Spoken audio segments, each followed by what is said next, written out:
नमस्कार दोस्तों, स्वागत है आपका अपना YouTube channel logical competitive forum में। आज हम लोग जुलाई मंथ के नवीनतम सामान्य ज्ञान को देखेंगे। तो हम जुलाई मंथ के प्रथम जो करेंट है उससे शुरुआत करते हैं। यहाँ हम देख सकते हैं RVNL का फुल फॉर्म। RVNL का फुल फॉर्म क्या है? रेल विकास निगम लिमिटेड। तो RVNL का फुल फॉर्म है रेल विकास निगम लिमिटेड। क्लियर? नेक्स्ट, सर्वोच्च न्यायालय में 2 न्यायाधीशों की नियुक्ति की गई है। एक है न्यायमूर्ति प्रशांत कुमार मिश्र और दूसरे हैं वरिष्ठ एडवोकेट KP विश्वनाथन। तो ये 2 जो न्यायाधीशों के रूप में नियुक्त हुए हैं सर्वोच्च न्यायालय के। क्लियर? नेक्स्ट, सिद्धार्थ मोहंती जीवन बीमा निगम के नए चेयरमैन नियुक्त हुए हैं। तो सिद्धार्थ मोहंती को जीवन बीमा निगम LIC के नए चेयरमैन के रूप में नियुक्त किया गया है। क्लियर? तो सिद्धार्थ मोहंती क्या हो गए? LIC के नए चेयरमैन हो गए। नेक्स्ट,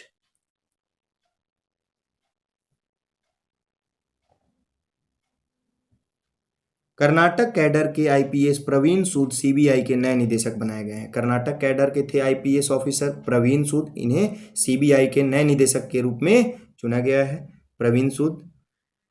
नेक्स्ट,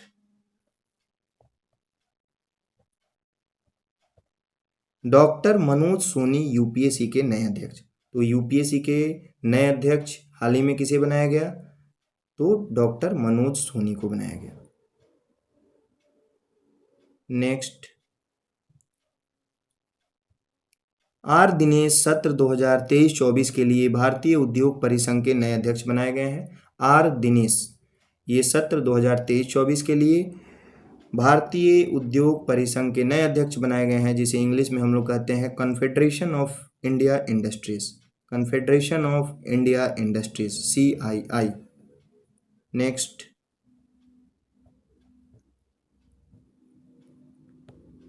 नेक्स्ट, यहाँ हम लोग देख सकते हैं कि अनंत माहेश्वरी NASSCOM के नए चेयरमैन बनाए गए हैं। तो NASSCOM के नए चेयरमैन किसे बनाया गया? अनंत माहेश्वरी को बनाया गया। NASSCOM जो है इसका फुल फॉर्म होता है national association of software and service companies. तो इस फुल फॉर्म से हमें पता चलता है कि NASSCOM क्या है। NASSCOM जो है ये नेशनल एसोसिएशन है सॉफ्टवेयर एंड सर्विस कंपनीज का, और इसके चेयरमैन के रूप में किसकी नियुक्ति की गई है? अनंत माहेश्वरी की नियुक्ति की गई है। वही हम यहाँ देख सकते हैं कि भारतीय मूल के अमेरिकी वित्त विशेषज्ञ अजय बंगा विश्व बैंक के नए अध्यक्ष बनाए गए हैं। तो भारतीय मूल के हैं ये, अमेरिकी वित्त विशेषज्ञ हैं अजय बंगा, इन्हें विश्व बैंक का, वर्ल्ड बैंक का नया अध्यक्ष बनाया गया है।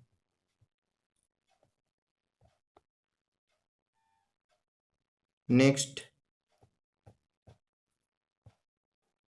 प्रवीण कुमार श्रीवास्तव भारत के केंद्रीय सतर्कता आयुक्त नियुक्त हुए हैं। तो प्रवीण कुमार श्रीवास्तव को भारत के केंद्रीय सतर्कता आयुक्त, जिसे इंग्लिश में हम लोग सेंट्रल विजिलेंस कमिश्नर कहते हैं, ये किसे बनाया गया है? प्रवीण कुमार श्रीवास्तव को बनाया गया है। प्रवीण कुमार श्रीवास्तव केंद्रीय सतर्कता आयुक्त नियुक्त किए गए हैं भारत के। नेक्स्ट,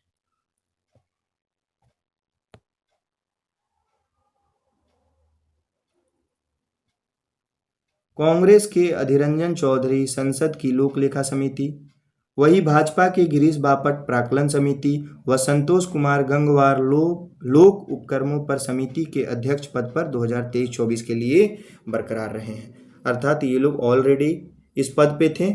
कौन कौन? तो कांग्रेस के अधीररंजन चौधरी, ठीक, विपक्ष की तरफ से इन्हें लोक लेखा समिति का अध्यक्ष बनाया गया है। भाजपा के जो गिरीश बापट थे वे ऑलरेडी प्राक्कलन समिति के फिर इस बार 2023-24 के लिए अध्यक्ष बने हुए हैं। ठीक, संतोष कुमार गंगवार लोक उपक्रमों पर समिति के अध्यक्ष।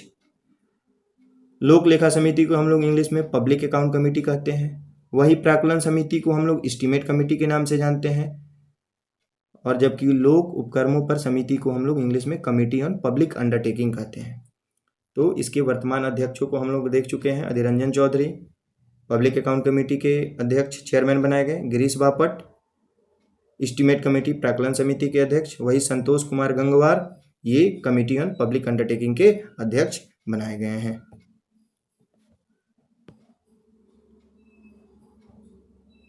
अब कुछ डिटेल में हम लोग देख लेते हैं कि लोक लेखा समिति या प्राक्कलन समिति ये क्या होता है। तो लोक लेखा समिति पब्लिक अकाउंट कमेटी के नाम से जो जाना जाता है, इसका गठन सर्वप्रथम 1921 में किया गया था। गठन कब हुआ था? 1921, असहयोग आंदोलन के एक वर्ष उपरांत। तो 1921 में इसका गठन किया गया। समिति के अध्यक्ष पद पर विपक्ष के किसी नेता को पहली बार 1967-68 में यह पद दिया गया था, अर्थात 1967-68 से पूर्व विपक्ष के नेता को पब्लिक अकाउंट कमेटी अर्थात लोक लेखा समिति का अध्यक्ष नियुक्त नहीं किया जाता था। 1967-68 के बाद से यह प्रावधान आया कि समिति का पब्लिक लोक लेखा समिति का जो अध्यक्ष होगा वह विपक्ष का कोई नेता होगा। क्लियर? लोक लेखा समिति पब्लिक अकाउंट कमेटी में कुल 22 सदस्य होते हैं, जिसमें से 15 सदस्य लोकसभा से तथा 7 सदस्य राज्यसभा से निर्वाचित होते हैं। तो कुल 22 सदस्य हो गए पब्लिक अकाउंट कमेटी में, जिसमें से 15 सदस्य जो हैं लोकसभा से और 7 सदस्य राज्यसभा से। वही इस समिति का पुनर्गठन जो होता है वह प्रति वर्ष किया जाता है, मतलब प्रत्येक साल इस समिति का पुनर्गठन होता है। सरकार का कोई मंत्री इस समिति का अध्यक्ष या सदस्य नहीं हो सकता है। क्लियर? प्राक्कलन समिति, जिसे हम लोग एस्टीमेट कमेटी के नाम से जानते हैं, इसमें कुल सदस्य कितने होते हैं? तो 30 सदस्य होते हैं। यह सदस्य लोकसभा द्वारा प्रतिवर्ष अनुपातिक प्रतिनिधित्व की एकल संक्रमण पद्धति के द्वारा नियुक्त किया जाता है। प्रतिवर्ष अनुपातिक प्रतिनिधित्व की एकल संक्रमण पद्धति, जिसका प्रयोग राज्यसभा मेंबर्स के चुनाव के दौरान भी किया जाता है। अनुपातिक प्रतिनिधित्व एकल संक्रमण पद्धति, ठीक, इसे जब हम पॉलिटी सीरीज लाएंगे अपने चैनल पे तो इसे हम लोग डिटेल में पढ़ेंगे। क्लियर? नेक्स्ट, लेकिन यदि लोकसभा का उपाध्यक्ष प्राक्कलन समिति का सदस्य है तो वह स्वतः ही समिति का अध्यक्ष नियुक्त हो जाता है। तो यदि लोकसभा का उपाध्यक्ष यदि प्राक्कलन समिति का सदस्य बनता है तो वह स्वतः ऑटोमेटिक ही समिति का अध्यक्ष नियुक्त हो जाता है। अब देखते हैं हम लोग लोक उपक्रमों पर संसदीय समिति, जिसे हम लोग parliamentary committee on public undertaking के नाम से जानते हैं। इसमें भी कुल 22 सदस्य होते हैं पब्लिक अकाउंट कमेटी की तरह। 15 सदस्य लोकसभा से, वही 7 सदस्य राज्यसभा से होते हैं। इस समिति का अध्यक्ष लोकसभा द्वारा निर्वाचित होता है। क्लियर? तो parliamentary committee on public undertaking अर्थात लोक उपक्रमों पर संसदीय समिति का अध्यक्ष जो होता है वो भी लोकसभा द्वारा निर्वाचित होता है। नेक्स्ट,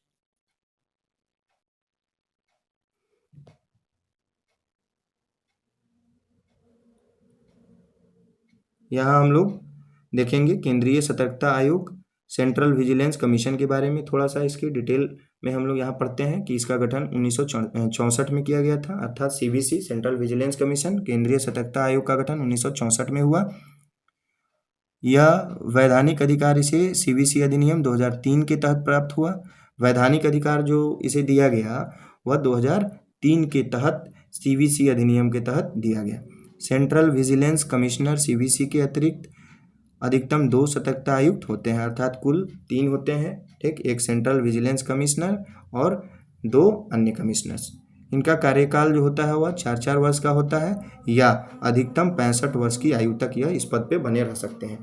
तो कार्यकाल 4-4 वर्ष और अधिकतम यह 65 वर्ष की आयु तक इस पद पे बने रह सकते हैं। नेक्स्ट, टेम्पल्टन पुरस्कार 2023, हॉर्न ऑफ अफ्रीका में स्थित सोमालीलैंड में महिलाओं के बेहतर स्वास्थ्य। हॉर्न ऑफ अफ्रीका में स्थित सोमालीलैंड में महिलाओं के बेहतर स्वास्थ्य एवं जीवन के लिए संघर्षरत रही डॉक्टर एडना अदन इस्माइल। डॉक्टर एडना अदन इस्माइल, जिन्होंने महिलाओं के बेहतर स्वास्थ्य, उनके जीवन के लिए संघर्षरत रही है ये डॉक्टर एडना अदन इस्माइल। इन्हें टेम्पल्टन फाउंडेशन अमेरिका का इस वर्ष का टेम्पल्टन पुरस्कार 2023 से सम्मानित किया गया, डॉक्टर एडना अदन इस्माइल। क्लियर? तो इन्हें टेम्पल्टन पुरस्कार दिया गया है, विशेषकर टेम्पल्टन पुरस्कार सेवा क्षेत्र में दिया जाता है। नेक्स्ट, एक यहाँ महत्वपूर्ण पॉइंट हम लोग और देख सकते हैं टेम्पल्टन पुरस्कार के बारे में कि 1973 में यह पुरस्कार भारत की मदर टेरेसा को दिया गया था। तो टेम्पल्टन पुरस्कार पाने वाली भारत की मदर टेरेसा पहली है जिन्हें 1973 में प्रदान किया गया था। नेक्स्ट,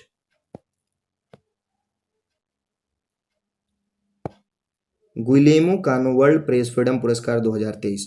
गुइलेमो कानो वर्ल्ड प्रेस फ्रीडम पुरस्कार 2023 यह जेल में निरुद्ध 3 महिला पत्रकारों, ईरान की जेल में निरुद्ध 3 महिला पत्रकारों नीलोफर हमीदी, इलाहे मोहम्मदी तथा नरगस मोहम्मदी को दिया गया है।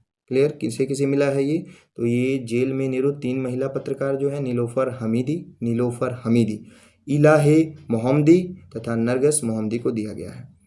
गुइलेर्मो कानो वर्ल्ड प्रेस फ्रीडम प्राइज कोलंबियाई पत्रकार गुइलेर्मो कानो की स्मृति में यूनेस्को के द्वारा यह प्रदान किया जाता है। किसके द्वारा प्रदान किया जाता है? यूनेस्को के द्वारा। नेक्स्ट, आशा भोसले को दूसरा लता दीनानाथ मंगेशकर पुरस्कार 2023 प्रदान किया गया। किसे? आशा भोसले को दूसरा लता दीनानाथ मंगेशकर पुरस्कार 2023 से सम्मानित किया गया। अब हम लोग कुछ यहाँ पे अन्य पुरस्कार जैसे देखते हैं। अंतर्राष्ट्रीय बुकर पुरस्कार 2023, जैसा कि यहाँ हम देख रहे हैं कि 2022 पिछले वर्ष 2022 में भारतीय लेखिका गीतांजलि श्री को उनके उपन्यास रेत समाधि के लिए दिया गया था। और इस रेत समाधि का अंग्रेजी में अनुवाद किसने किया था? टॉम ऑफ सैंड के नाम से, तो डेजी रॉकवेल ने किया था। वही इस वर्ष का हम लोग देखते हैं कि इस वर्ष किसे मिला है। इस वर्ष जो है 2023 का अंतर्राष्ट्रीय बुकर पुरस्कार किसे दिया गया है? तो इस वर्ष 2023 का जो बुकर पुरस्कार है, अंतर्राष्ट्रीय बुकर पुरस्कार 2023, ये जॉर्जी गोस्पोदिनो बुल्गारिया की जो है, जॉर्जी गोस्पोदिनो, उपन्यास इनका है टाइम शेल्टर। ठीक है, इसके अंग्रेजी अनुवाद के लिए एंजेला रॉडेल को मिला। जबकि जॉर्जी गोस्पोदिनो बुल्गारिया की जो है, उनकी उपन्यास जो है टाइम शेल्टर, इसके लिए इन्हें अंतर्राष्ट्रीय बुकर पुरस्कार मिला। वही इसका अंग्रेजी अनुवाद किसने किया है? एंजेला रॉडेल ने किया है। नेक्स्ट, अब हम लोग पुलित्जर पुरस्कार 2023 को देखेंगे। पत्रकारिता, साहित्य, ड्रामा व संगीत आदि क्षेत्रों में पुलित्जर पुरस्कार दिया जाता है। पत्रकारिता, साहित्य, ड्रामा व संगीत आदि के क्षेत्रों में पुलित्जर पुरस्कार दिया जाता है। इस वर्ष 2023 का पुलित्जर पुरस्कार हम लोग देखते हैं कि किसे प्रदान किया गया।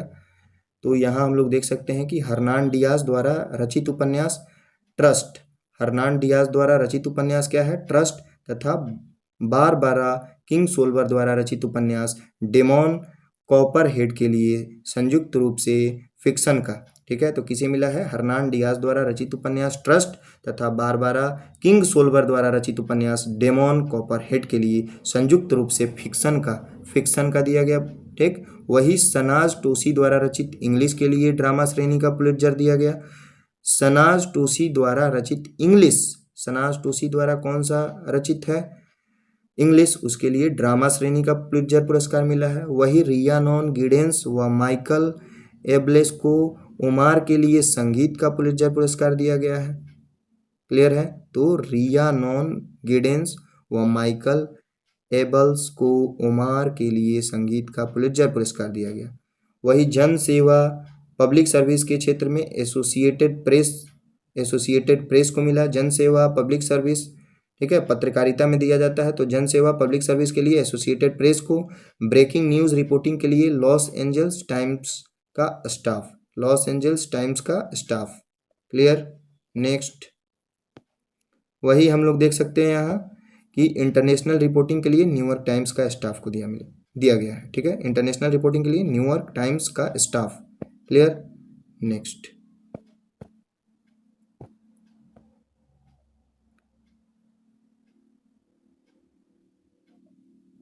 अभी हम लोग ने देखा कि पुस्तक, ड्रामा और संगीत में पुलित्जर पुरस्कार जो दिया गया।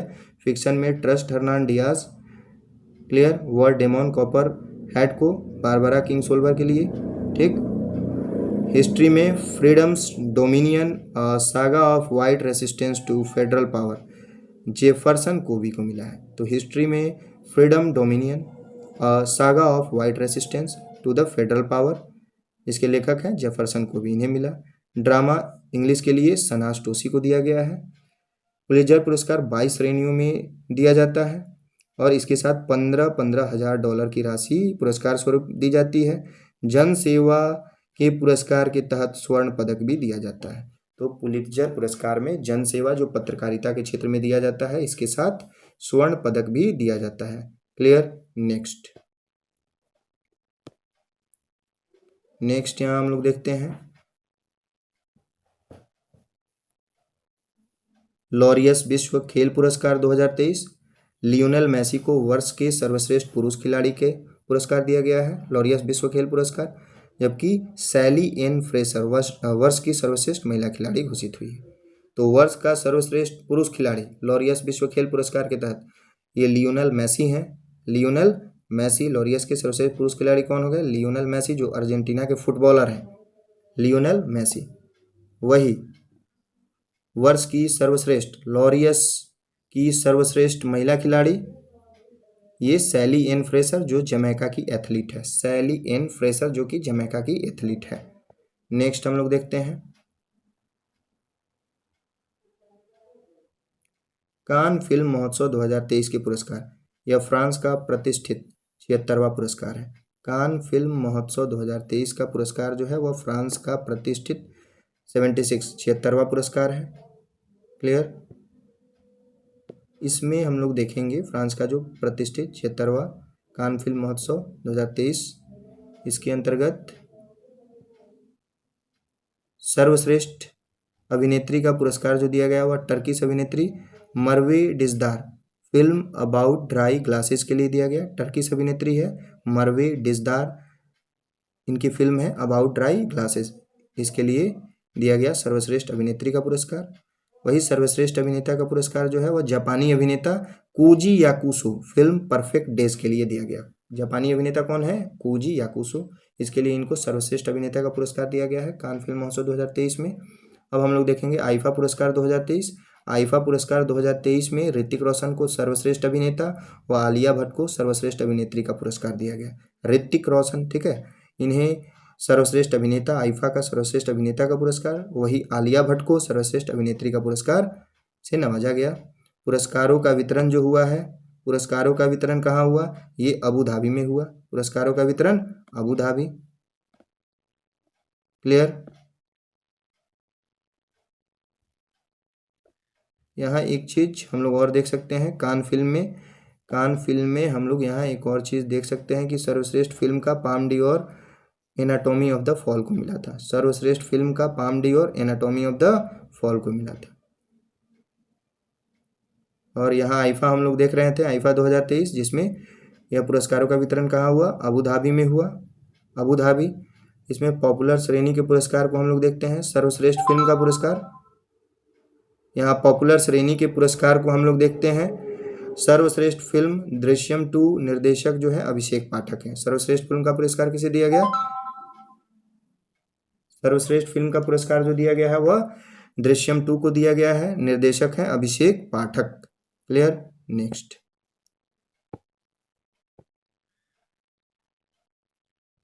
आईफा के पुरस्कारों में हम लोग सर्वश्रेष्ठ अभिनेता का पुरस्कार देख चुके हैं, ऋतिक रोशन विक्रम वेधा के लिए। वही सर्वश्रेष्ठ अभिनेत्री आलिया भट्ट गंगूबाई काठियावाड़ी के लिए। सर्वश्रेष्ठ अभिनेत्री आलिया भट्ट गंगूबाई काठियावाड़ी के लिए, जबकि सर्वश्रेष्ठ अभिनेता ऋतिक रोशन विक्रम वेधा के लिए। सर्वश्रेष्ठ अभिनेता ऋतिक रोशन विक्रम वेधा के लिए। वही यहाँ हम लोग देखेंगे सर्वश्रेष्ठ पटकथा तकनीकी पुरस्कार में सर्वश्रेष्ठ पटकथा स्क्रीन प्ले गंगूबाई काठियावाड़ी को ही। नेक्स्ट निधन में हम लोग देखते हैं, निधन में एक बस है महत्वपूर्ण निधन, केशव महिंद्रा जो देश के अग्रणी उद्यमी थे, केशव महिंद्रा, इनका निधन हाल ही में हो गया। कुछ पुस्तकें अब हम लोग देखते हैं। द हाफ मून, ये मैरी बेथ किन को दिया गया।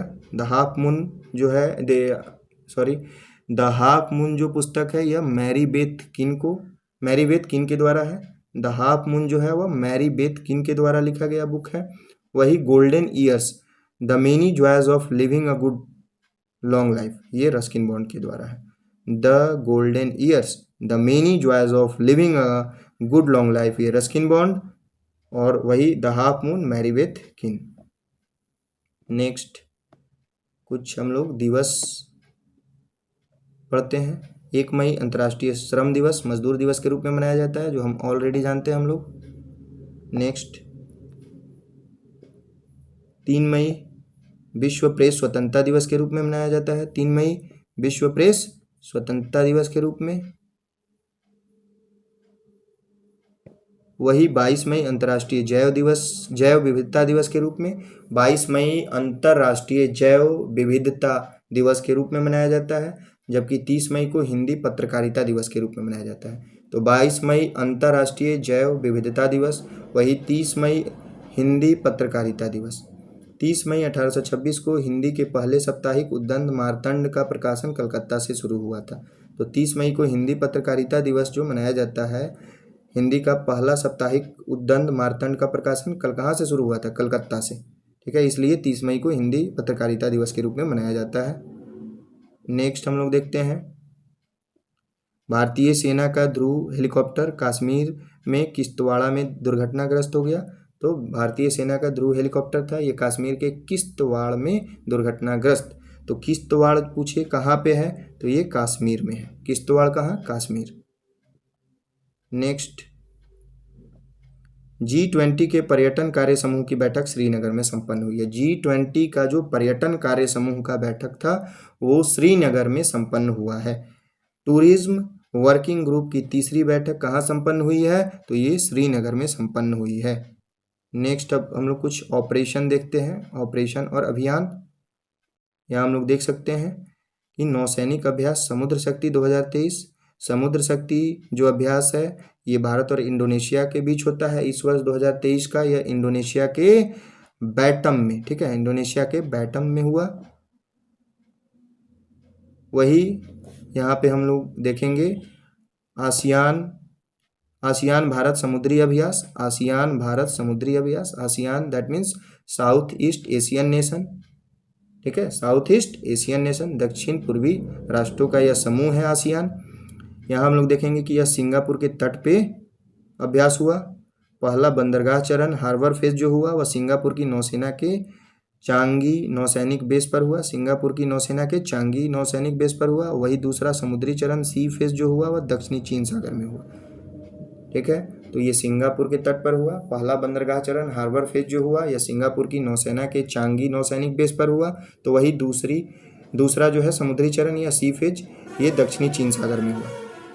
सिंगापुर की मेजबानी में आयोजित रक्षा प्रदर्शनी IMDEX international maritime defence exhibition, ठीक है, सिंगापुर की मेजबानी में आयोजित किया गया है रक्षा प्रदर्शनी जिसका नाम है IMDEX।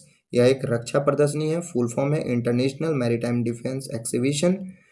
ये सिंगापुर में संपन्न हुआ है, सिंगापुर के मेजबानी में संपन्न हुआ है। तथा रक्षा conference IMSC international maritime security conference, ठीक है, ये दोनों कहाँ संपन्न हुआ? सिंगापुर में। नेक्स्ट हम लोग देखते हैं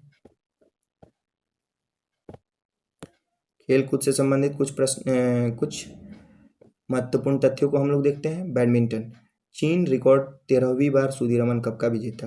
तो सुदीरमन कप जो है यह बैडमिंटन के क्षेत्र में दिया जाता है और चीन जो है 13वीं बार इस कप का विजेता बना है। विश्व बैडमिंटन महासंघ, ठीक है, कि विश्व बैडमिंटन टीम चैंपियनशिप में चीन के सुजो शहर में हुआ जिसमें चीन ने दक्षिण कोरिया को हराकर सुदीरमन कप का विजेता बना। वही मलेशियाई मास्टर्स में भारत के HS प्रणय एकल खिताब, मलेशियाई मास्टर्स जो कि बैडमिंटन से संबंधित है, इसमें भारत के HS प्रणय का एकल खिताब। नेक्स्ट हम लोग देखते हैं मुक्केबाजी के क्षेत्र में। मुक्केबाजी, पुरुषों की विश्व मुक्केबाजी चैंपियनशिप में पहली बार भारत को 3 पदक मिला। पुरुषों की जो विश्व मुक्केबाजी चैंपियनशिप थी इसमें पहली बार भारत को कुल 3 पदक प्राप्त हुए।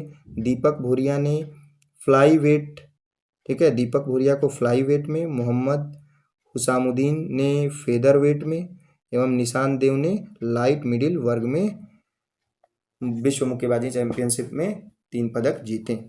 नाम है इनका दीपक भूरिया, दूसरे का नाम है मोहम्मद हुसामुद्दीन और तीसरा जो है वो है निशांत देव।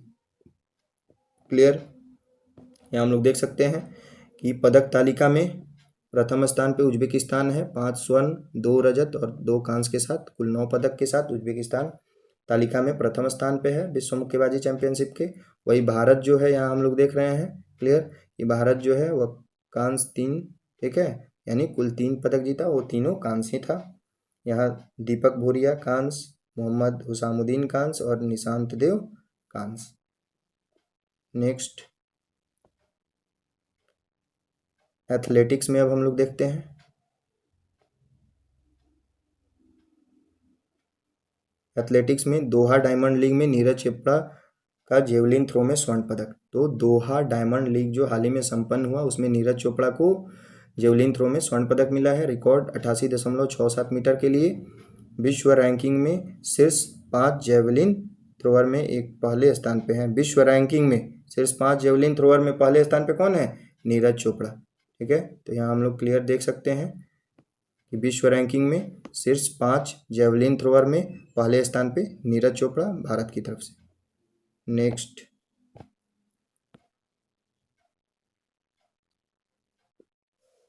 यहाँ हम लोग शतरंज में देखेंगे कि बंतिका अग्रवाल को इंटरनेशनल मास्टर्स का खिताब दिया गया है शतरंज में। बंतिका अग्रवाल को इंटरनेशनल मास्टर्स का खिताब मिला है शतरंज में, बुडापेस्ट में एक शतरंज टूर्नामेंट में, ठीक है। बंतिका अग्रवाल ने इंटरनेशनल मास्टर्स का खिताब जीता शतरंज में। टेबल टेनिस 97वीं विश्व टेबल टेनिस चैंपियनशिप 2023 संपन्न हुई अफ्रीका के डरबन में। यहाँ इस वर्ष टूर्नामेंट में पुरुष व महिला वर्ग के एकल खिताबों के साथ दोनों वर्गों के युगल खिताब का मिश्रित युगल खिताब सहित सभी 5 खिताब किसने जीता? चीन ने जीता। ये था 97वीं विश्व टेबल टेनिस चैंपियनशिप, क्लियर। विश्व टेबल चैंपियनशिप हम लोग देख सकते हैं, विश्व टेबल टेनिस चैंपियनशिप 2023, जिसमें कुल 5 पदों को चीन ने ही जीता है। पुरुष में विजेता फान झेंडोंग, ठीक है, पुरुष एकल में। महिला एकल में विजेता सुन इंगसा जो कि चीन की ही है। अतः 5 पद तो चीन ने ही जीता है विश्व टेबल चैंपियनशिप 2023 में। नेक्स्ट अब हम लोग देखते हैं फुटबॉल के क्षेत्र में। फुटबॉल में यहाँ हम लोग देख सकते हैं रियल मैड्रिड का कोपा डेल रे खिताब। पूछ सकता है कि कोपा डेल रे खिताब किससे संबंधित है, किस खेल से? तो यह फुटबॉल से संबंधित है, ठीक है, कोपा डेल रे खिताब। Next La Liga 2023 Barcelona champion. La Liga 2023 का चैंपियन कौन है? बार्सिलोना।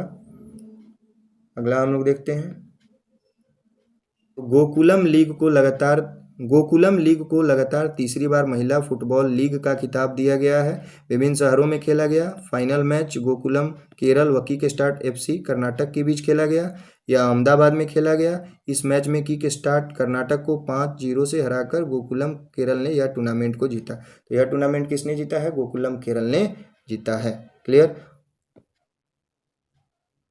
तो इसी के साथ ये अपना जुलाई मंथ का प्रतियोगिता दर्पण का लेक्चर सीरीज समाप्त होता है।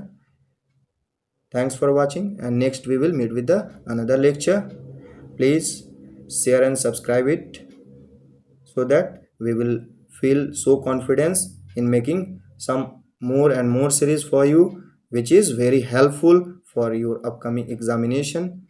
So please share and subscribe. Thanks to you all.